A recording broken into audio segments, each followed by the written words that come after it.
মধ্যপ্রাচ্যে উত্তেজনার আগুন আরও এক ধাপ তীব্রতর হলো। সোমবার 23 জুন কাতার ও ইরাকে অবস্থিত মার্কিন পরিচালিত সামরিক ঘাঁটিতে ক্ষেপণাস্ত্র হামলা চালিয়েছে ইরান। স্থানীয় সময় রাত 8টার দিকে এ হামলা হয়। ইরাকের গণমাধ্যম জানিয়েছে দেশটির আইন আল আসাদ ঘাঁটিতে 6টি ব্যালিস্টিক ক্ষেপণাস্ত্র ছুড়েছে ইরান।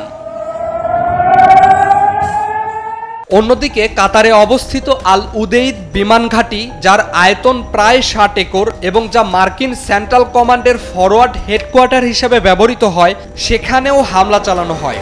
একে বলা হচ্ছে শত্রুর বুক বরাবর ছোড়া ইরানের এক প্রকার সরাসরি চ্যালেঞ্জ। ওয়ালটন আবারও মিলিয়নিয়ার অফারে ওয়ালটন ফ্রিজ কিনে আপনিও হয়ে যেতে পারেন মিলিয়নিয়ার। ইরান এই অভিযানের নাম দিয়েছে বশারাত ফতেহ, যার অর্থ হল জয়লাভের সুখবর। এই হামলার মাধ্যমে নতুন করে উত্তেজনা ও দীর্ঘমেয়াদী সংঘাতের আশঙ্কা সামনে এলো। সামরিক বিশ্লেষকরা বলছেন এটি হয়তো মধ্যপ্রাচ্যে আরও বড় সংঘাতের সূচনা করতে পারে, এমনকি তা বিশ্বব্যাপীও প্রভাব ফেলতে পারে। এর মাত্র 24 ঘন্টা আগে রবিবার ভোরে মার্কিন যুক্তরাষ্ট্র B-2 স্টেলথ বোমারু বিমান ব্যবহার করে ইরানের 3টি পারমাণবিক স্থাপনায় হামলা চালায়। সেই হামলার পর প্রেসিডেন্ট ডোনাল্ড ট্রাম্প টুইটারে একটি বার্তায় বলেন, আমরা সফলভাবে ইরানের 3টি পারমাণবিক স্থাপনাকে ধ্বংস করেছি। আমাদের সেনাবাহিনী বিশ্বের সেরা। তিনি একই সঙ্গে শান্তি চুক্তির প্রস্তাবও দেন, কিন্তু সেই আহ্বানকে যেন ইরান তুড়ি মেরে উড়িয়ে দিল।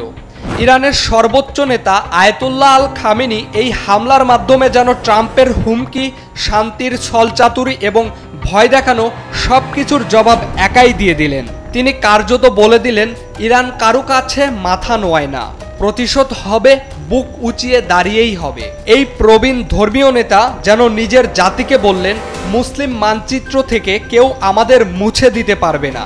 গতরাতে ইরানের এ হামলার প্রতিক্রিয়ায় মার্কিন প্রেসিডেন্ট তার নিজস্ব সোশ্যাল অ্যাকাউন্ট ট্রুতে একটি পোস্ট করে বলেন, ইরানের এই হামলার প্রতিক্রিয়া খুবই দুর্বল এবং আমাদেরকে আগেই নোটিশ দেওয়ার জন্য তাদেরকে ধন্যবাদ। ইরান তাদের পারমাণবিক স্থাপনা ধ্বংসের প্রতিক্রিয়া খুব দুর্বলভাবে দিয়েছে, যা আমরা আশা করেছিলাম, এবং খুবই কার্যকরভাবে প্রতিহত করা হয়েছে। তবে ইরানের সংবাদ মাধ্যম ফার্স নিউজ এজেন্সি জানিয়েছে যে মার্কিন প্রেসিডেন্ট ডোনাল্ড ট্রাম্পের যুদ্ধবিরতি ঘোষণা সম্পূর্ণ মিথ্যা। এই নিউজটিতে আরও জানানো হয়েছে যে ইরান এখন পর্যন্ত কোনো প্রকার আনুষ্ঠানিক বা অনানুষ্ঠানিক যুদ্ধবিরতির প্রস্তাব পায়নি।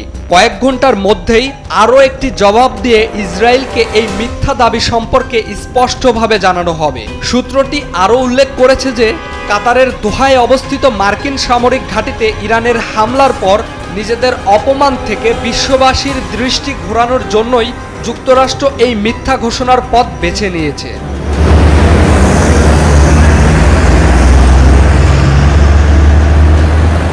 এই পাল্টাপাল্টি হামলা, আন্তর্জাতিক বার্তা এবং সামরিক উত্তেজনা দেখে বিশ্বজুড়ে প্রশ্ন জেগেছে, তবে কি তৃতীয় বিশ্বযুদ্ধের দিকে এগিয়ে যাচ্ছে পৃথিবী? আরও একটি বড় পরিসরের অস্থিরতা কি কড়া নাড়ছে মানব সভ্যতার দরজায়? Imran Hasan, SA TV digital.